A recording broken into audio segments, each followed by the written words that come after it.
kamu sujud di tanah Indonesia itu, kamu menghirup udara Indonesia itu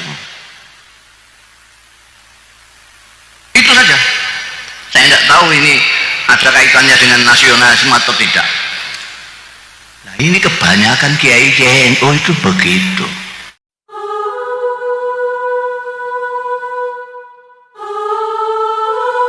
Itu ada museum lukisan besar sekali, ada pameran lukisan, saya nonton.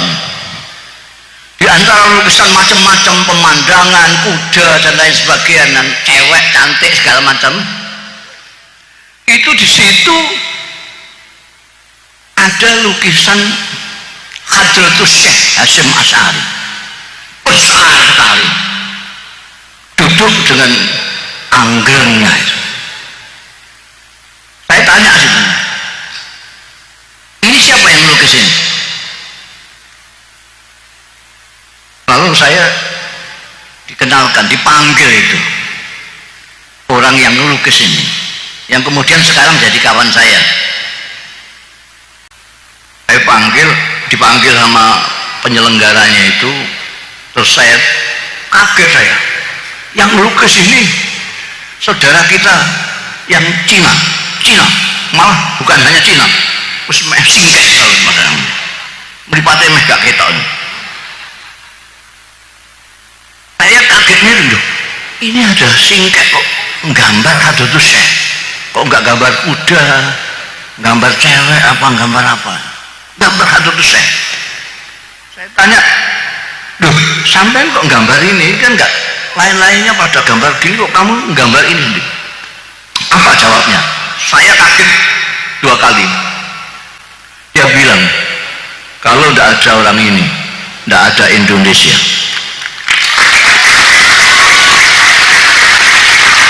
Saya itu merinding.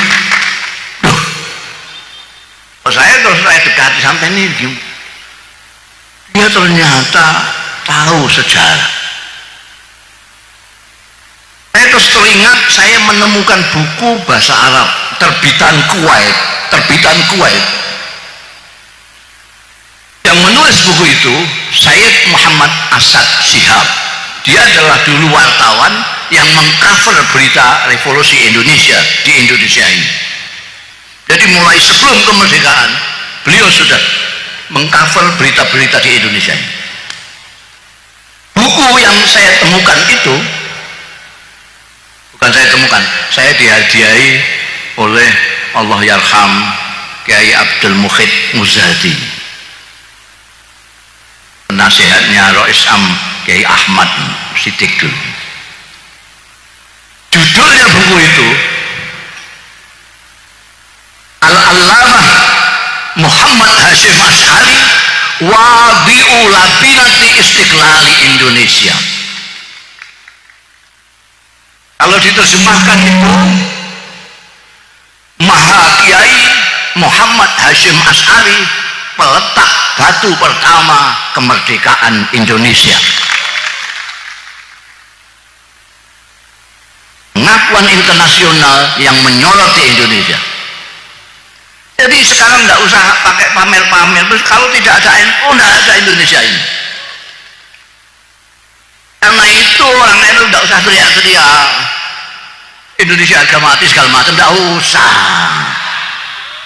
Mulai Tuhan sampai orang-orang yang ahli sejarah tahu semua. Kalau tidak tahu berarti tidak tahu memang. Ya jahil gitu saja. Tidak usah. Saya dipanggil di mana-mana, diundang untuk seminar, ceramah kebangsaan. Loh, sampai ini tahu saya enggak? Saya itu orang NU. Kok diajak ngomong kebangsaan, bangsa apa yang akan dibicarakan? Yang sampai maksudkan kan bangsa Indonesia loh. Iya loh. Loh ngapain? Loh saya ini orang Indonesia. Saya orang NU. Sampai tahu nggak orang NU itu? Bedanya orang NU dengan yang lain. Sampai ini tahu nggak? Apa? Ya berarti nggak tahu, sampai tanya apa gitu. Orang NU itu adalah orang Indonesia yang beragama Islam. Camkan ini. Orang NU adalah orang Indonesia yang beragama Islam. Saya ulangi lagi, orang NU adalah orang Indonesia yang beragama Islam. Bukan orang Islam yang kebetulan di Indonesia. Bukan tulis orang NU itu. Paham sampean? Dulu sampean dengan namanya Ashari, M-Top yang ngebom di Indonesia ini. Orang mana? Bukan orang Indonesia.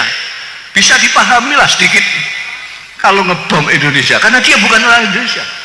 Tapi kalau ada orang Indonesia kok ngebom Indonesia, itu otaknya miring itu. Orang itu tidak usah diajari soal menyintai ini. Saya ini kemarin satu-satunya kiai atau kiai pertama, mudah-mudahan akan terus kiai pertama yang mendapat anugerah tentang hak asasi manusia, pejuang hak asasi manusia. Saya pidato di hadapannya orang-orang pinter-pinter, wah tidak ada yang tidak doktor itu, profesor, doktor. Padahal saya itu intelek kendilen, pesantren tus yang tidak pernah sekolah, kecuali sekolah intelek kendilen itu dari kendil itu lah, ngeliwat sendiri di pesantren itu. Saya hanya mondok di Lirboyo, kemudian di Kerapiak Jogja, kemudian di ayah saya sendiri Rembang karena kurang biaya.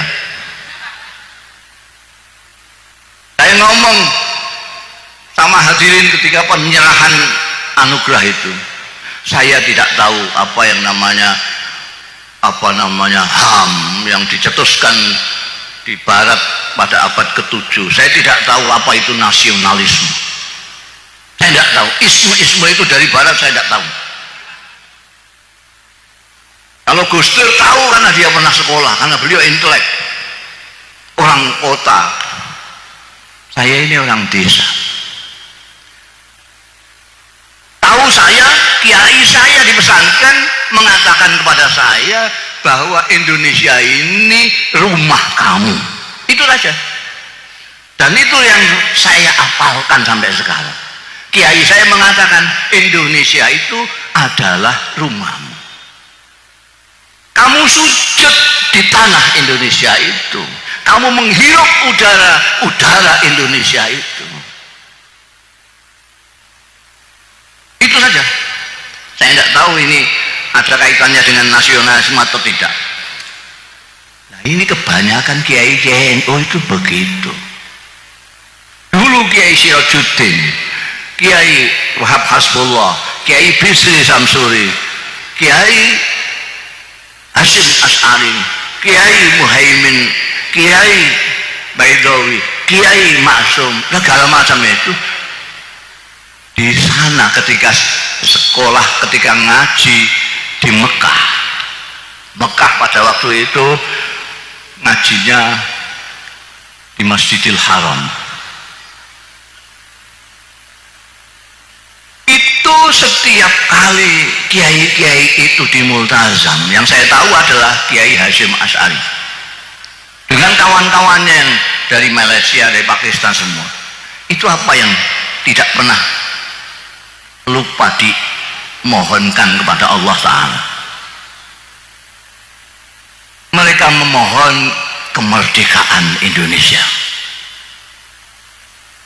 Jadi kalau bicara tentang kebangsaan jangan dengan orang NU. NU itu senajan kecewa. Ini sekarang banyak NU kecewa. Karena apa namanya dianggapnya kok enggak ada menterinya yang NU ya. Mereka lupa bahwa wakil presiden itu NU. Mereka lupa Pak Mahfud MD itu NU. Kalau dia orang Madura kalau udah NU itu sudah lupa pusolnya itu. Dong di tanah Jawa sana terkenalnya itu orang Madura itu agamanya NU. Itu terkenalnya di mana-mana. Kok ada orang Madura kok tidak NU, itu muskil saya. Ini kesambet di mana? Iya. Itu sekarang banyak yang kecewa, ya Allah. Biasanya menteri agamanya kan NU. Oh sekarang enggak NU. Apa itu? Tentara. Loh, tentara apa enggak boleh NU? Loh, orang itu enggak lihat ini bupati aja NU kok. Malah pembantu pengurus wilayah NU. Bupati tadi itu. Jadi, tapi bagaimanapun kecewanya orang NU dengan Pak Jokowi yang tidak memasukkan orang NU ini kompositif gitu maksudnya. Tapi tidak akan macam-macam karena kesetiaan, loyalitas daripada Nahdlatul Ulama itu kepada Indonesia, bukan kepada pemerintah. Loh, kita kalau mau kecewa zaman Pak Harto 32 tahun orang NU itu dipinggirkan paling pinggir. Sampai yang tua-tua ini masih ingat 32 tahun NU dipinggirkan. Ketika NU ikut tahun 71 ikut pemilu itu yang namanya tentara yang bikin Golkar itu nindas NU luar biasa, banyak kiai hilang, banyak macam-macam, tapi tetap dalam pemilu NU masih berkibar menyaingi Golkar yang pakai kekerasan itu. Habis gitu saking takutnya sama NU terus dibonsai, dijadikan P3. Bareng-bareng yang lain Parmusi sak piturute itu yang tidak punya umat itu, yang punya umat mau NU tok. P3 itu warisan barokah dari Pak Harto. Berarti semua partai Islam dikumpulkan di situ supaya Pak Harto gampang caranya mengontrol itu. NU bisa. Selama Pak Harto masih jadi presiden, tidak ada orang NU di P3 yang pernah menjadi pimpinan. Ingat sejarah ini. Padahal isinya sampai ke bawah itu orang NU semua.